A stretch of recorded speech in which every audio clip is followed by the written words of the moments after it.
আলহামদুলিল্লাহ, আল্লাহ পাকের কাছে লাখ কোটি শুক্রিয়া যে আল্লাহ পাক 30টি রোজা রাখার তৌফিক দান করেছে।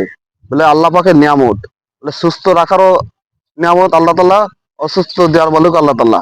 বলে আল্লাহ তাআলা এরকম আমাকে আপনাকে এরকম সুস্থ রাখছে, এটা আল্লাহ পাকের বহুত বড় নিয়ামত। বলে এরকম 30টি রোজা এরকম আল্লাহ তাআলা লাভ রাখছেন।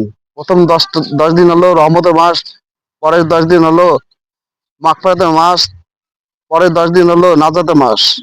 বলে এরকম যে পরীক্ষা দেবে তার জন্য কি ভাই এরকম খুশি সংবাদ।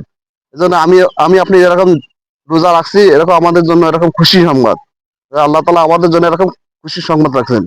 এটা আল্লাহ তাআলা বহুত বড় নিয়ামত।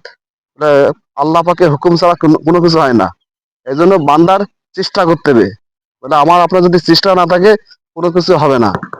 এই জন্য বহুত বড় মেহরবানি। এই জন্য আল্লাহ পাকের কাছে শুকরিয়া আদায় করি, আলহামদুলিল্লাহ। তিনি বড় দয়াশীল, তিনি সমস্ত কিছু মালিক।